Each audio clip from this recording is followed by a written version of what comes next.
Hello दोस्तों, कैसे हैं आप सभी। तो हम लेकर आ गए हैं ज्योग्राफी का ऑब्जेक्टिव क्वेश्चन। तो क्वेश्चन नंबर 1 है, निम्नलिखित में से भारत में पुरुष प्रवास का प्रमुख कारण कौन सा है। तो इसका आंसर जो हो जाएगा वो सी हो जाएगा, काम और रोजगार। ठीक है।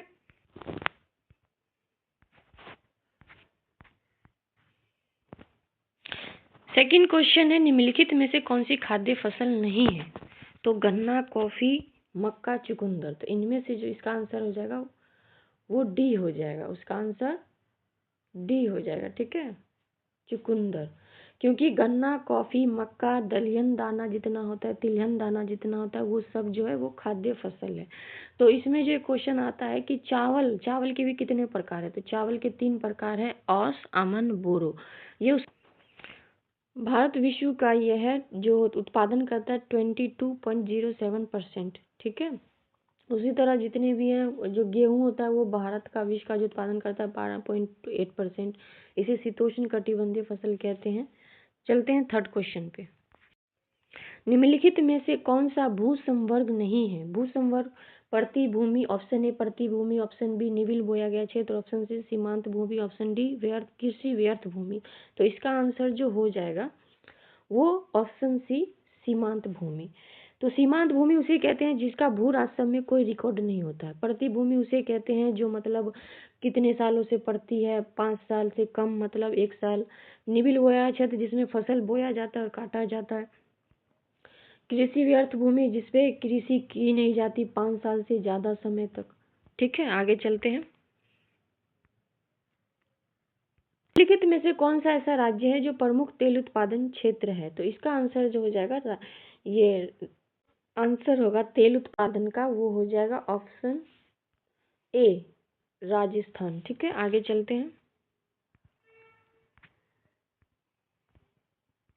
5 खट्टे रेशेदार फसल किस कृषि से संबंधित है। तो इसका आंसर आप लोग भी जानते होंगे, भूमध्य कृषि। इसका आंसर जो हो जाएगा भूमध्य कृषि, आंसर सी भूमध्य कृषि। मिश्रित कृषि मतलब जो फसल भी कर मतलब खाद्य फसल के साथ चरवाहा फसल, यानी कि जो पशु होते हैं उसका भी दे देते हैं, जैसे ये जनेर वगैरह। सघन कृषि जिसमें तो जो भूमध्य सागर कृषि उसमें खट्टे फलों की खेती की जाती है, जैसे अंगूर की खेती हो गई, मुनक्का, किशमिश, इन सब की खेती की जाती है। फिर हम आते हैं रोपण कृषि। इसे समझ लेते पॉइंट सबको भी। रोपण कृषि इसे यूरोप के लोग जैसे कि औपनिवेशिक जो मतलब दूसरे देश के लोग वो किए थे, जैसे चाय हो गया, रबड़, कपास, गन्ना, केले, अनानास। और ये जो कॉफी है ये ब्राजील में इसको फेजेंडा के नाम से जाना जाता है। अगर आ गया तो इसको बता देना आराम से। ठीक है। 6 विश्व के प्रमुख समुद्री पतन निम्नलिखित किस प्रकार के हैं। तो इसका एक ऑप्शन है नौसेना पतन, ऑप्शन बी है विसरित पतन, ऑप्शन सी है तेल पतन, ऑप्शन डी है औद्योगिक पतन। तो इसका आंसर हो जाएगा, इसका जो आंसर हो जाएगा वो ऑप्शन बी हो जाएगा, विसरित पतन। विसरित पतन जैसे कि जो बंदरगाह होते हैं उस पे जो व्यापार से संबंधित जितना भी क्रियाकलाप किया जाता है ना, वो इसी में होता है। जैसे कि दूसरे देश के साथ भारत का भी दूसरे के देश के साथ व्यापार होता है, तो इसमें उसको विसरित पतन कहते हैं। हम आगे चलते हैं। क्वेश्चन नंबर 7, निम्नलिखित में से कौन रोपण फसल नहीं है। तो कौन रोपण फसल नहीं है। कॉफी है, option A coffee, option B गन्ना, ऑप्शन सी रबड़, ऑप्शन डी ज्वार। तो इसका जो आंसर आ जाएगा ऑप्शन डी ज्वार। ज्वार इसलिए है ये क्योंकि ये खाद्य फसल है, ये रोपण फसल नहीं है। कॉफी, गन्ना, रबड़, कपास ये सब कौन सी फसल है, रोपण फसल है। अब हम आगे चलते हैं। क्वेश्चन नंबर 8 क्या कह रहा है, निम्नलिखित इनमें से कौन तृतीय क्रियाकलाप है। तो तृतीय क्रियाकलाप में क्या आते हैं, सेवाएं आते हैं। जैसे कि फर्स्ट में आता है प्राथमिक में कृषि, द्वितीय में आता है उद्योग और तृतीय में सेवाएं। तो बुनाई, व्यापार, आखेट या इनमें से सभी। सेवाओं में क्या होगा, बुनाई भी जो लोग करता है तो वो भी किसी को सेवा दे रहा है, वो भी किसी को सेवा दे रहा है। व्यापार दूसरे को देना, प्रॉफिट। आखेट खेती किसान जो खेती करता है तो वो जो अनाज उपलब्ध होता है वो दूसरों के लिए होता है। तो इनमें से इसका आंसर जो हो जाएगा ऑप्शन डी, इनमें से सभी। आगे चलते हैं। क्वेश्चन नंबर 9, ट्रांस महाद्वीपीय स्टुअर्ट महामार्ग जोड़ता है किसको। कौन से क्षेत्र को जोड़ता है? तो ऑप्शन ए चेंगूर को लहासा से, ऑप्शन बी वैंकूवर को सेंट जॉन से, ऑप्शन डी सी एडमोंटन को एनकोरोज से, ऑप्शन डी डार्विन को मेलबर्न से। तो इसका जो आंसर हो जाएगा ऑप्शन डी डार्विन को मेलबर्न से जोड़ता है। अब हम आगे चलते हैं क्वेश्चन नंबर 10। निम्नलिखित केंद्र शासित प्रदेशों में किसकी साक्षरता दर उच्चतम है? तो option A Andaman Nicobar, option B Chandigarh, option C Daman and द्वीप, ऑप्शन डी लक्षद्वीप। तो इसका आंसर हो जाएगा ऑप्शन डी लक्षद्वीप। तो सबसे कम भी पूछ सकता है कि कौन है, तो सबसे कम ये अंडमान निकोबार एवं दमन द्वीप ये सब आता है इसमें। उसी तरह पूछ लेगा कि भारत के राज्य कौन सा ऐसा स्टेट है जो जिसकी साक्षरता दर सबसे अधिक है। इसका जो हमको आंसर देना है कि भारत का कौन सा ऐसा राज्य जिसकी साक्षरता दर अधिक है, तो केरल है, सबसे कम बिहार। ठीक है, आगे चलते हैं क्वेश्चन नंबर 11। सिंचित क्षेत्र में मृदा निम्नीकरण का मुख्य कारण क्या है? वायु अपरदन, अवनालिका अपरदन, सिल्ट जमाव या फिर मृदा लवणता। तो इसका जो आंसर हो जाएगा वो मृदा लवणता, क्योंकि जितने भी केमिकल्स होते हैं, जितने भी जो केमिकल्स बह के दूसरे को खेतों में आते हैं, तो उससे क्या होता है जमाव जम जाता है केमिकल का। तो और जिससे क्या होता है वनों की कटाई, अंधाधुंध कटाई, इससे भी क्या होगा कि आपका जो फसल है मृदा जो मिट्टी वो खराब हो सकती है। तो इसका जो डी आंसर होगा मृदा लवणता। आगे हम चलते हैं क्वेश्चन नंबर 12।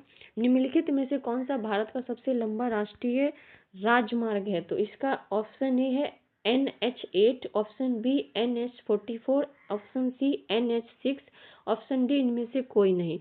तो इसका जो आंसर हो जाएगा NH44, ऑप्शन बी हो जाएगा। ठीक है, ऑप्शन बी NH44 हो जाएगा। और क्वेश्चन नंबर 13 पे चलते। निम्नलिखित में से कौन एक जनसंख्या परिवर्तन के कारक नहीं है? जनसंख्या पूछ रहा है क्या? जनसंख्या परिवर्तन के कारक नहीं है। तो जनसंख्या परिवर्तन के कारक है नहीं है कौन से? तो इसमें इसका एक गलत आंसर बताना है आपको। पहला ऑप्शन देखो प्रवास है, बी आवास, सी जन्म, डी मृत्यु। तो मैं जो बता रही हूँ देखो, इसमें जो जन्म पर जनसंख्या परिवर्तन के कारक होंगे मृत्यु होगा, जन्म होगा और प्रवास होगा। तो इसमें जो गलत आंसर हम लोगों को दिख रहा है वो ऑप्शन बी आवास है। ठीक है बच्चों, आगे चलते हैं। Question number 13। निम्न में से कौन एक विरल जनसंख्या वाला क्षेत्र नहीं है? विरल मतलब कि कम जनसंख्या, जहाँ बहुत कम जनसंख्या निवास करती है। तो ध्रुवीय प्रदेश, भूमध्य रेखीय प्रदेश, दक्षिणी पूर्वी एशिया, अटाकामा। तो सबसे कम जनसंख्या निवास करती है, मैं बता दे रही हूँ, ध्रुवीय प्रदेश में। और सबसे मतलब नहीं निवास करती विरल जनसंख्या वाला, तो वो इसका जो आंसर होगा नहीं पूछ रहा है, तो क्वेश्चन ऑप्शन इसका जो आंसर हो जाएगा वो ऑप्शन सी हो जाएगा, दक्षिणी पूर्वी एशिया। क्योंकि यहाँ पे बहुत सारी आबादी है, इसका जनसंख्या घनत्व अधिक है, और जो सबसे कम है वो ध्रुवीय प्रदेश है। वो क्या है? ध्रुवीय प्रदेश है, क्योंकि ये ठंडा इलाका है। ठीक है, पहाड़ी क्षेत्र हो गया, मरुस्थल क्षेत्र हो गया, ये सब में विरल जनसंख्या कम होता है। आगे चलते हैं क्वेश्चन नंबर 15। ठीक है, नव निश्चयवाद के प्रवर्तक कौन है? तो नव निश्चयवाद के प्रवर्तक हम लोगों को पता है कौन है, तो ग्राफिक टेलर है। आगे चलते हैं। तो इसमें एक पूछता है कि संभववाद, तो मैं इसमें आप लोगों को नव निश्चयवाद की एक थ्योरी बता देती हूँ कि इसने जो कहा था कि मतलब रुको और जाओ, इसमें मतलब एक थ्योरी दी थी रुको और जाओ।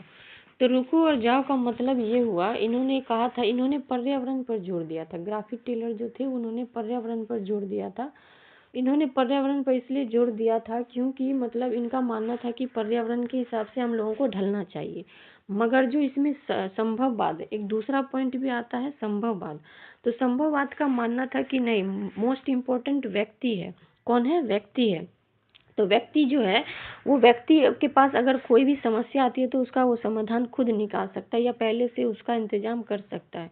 तो साधारण समझिए कि जो ग्राफिक टेलर थे, उन्होंने जो नव निश्चयवाद के प्रवर्तक है, उन्होंने कहा था कि जो पर्यावरण इम्पोर्टेंट है, और जो संभववाद है उन्होंने कहा था कि नहीं, मनुष्य इम्पोर्टेंट है। क्योंकि अगर मनुष्य इम्पोर्टेंट इसलिए है कि अगर तकनीकी का उसे ज्ञान है, तकनीकी का ज्ञान होने के नाते जो वह व्यक्ति अगर उसे रेगिस्तान में डाल दिया जाए तो वो लिफ्ट से सिंचाई के जरिए खेती कर सकता है। उसी में जो ग्राफिक टेलर थे, नवनिश्चयवाद के प्रवर्तक, उन्होंने कहा था कि नहीं, लोग केवल ऊंट का उपयोग तभी कर सकते हैं जब प्रकृति ने उन्हें वही दिया है। ठीक है, आगे चलते हैं। क्वेश्चन नंबर 16, कालाहारी मरुस्थल में कौन सी जनजाति निवास करती है? तो option A Maori, option B bushman, option C pygmy, option D इनमें से कोई नहीं। तो इसका जो आंसर हो जाएगा ऑप्शन बी बुशमैन। आगे चलते हैं। क्वेश्चन नंबर 17, भारत में गेहूं उत्पादन में अग्रणी राज्य कौन सा है? तो मध्य प्रदेश, हरियाणा, उत्तर प्रदेश, पंजाब। तो गन्ना में और मतलब गेहूं उत्पादन में जो आंसर आएगा वो हो जाएगा ऑप्शन सी उत्तर प्रदेश।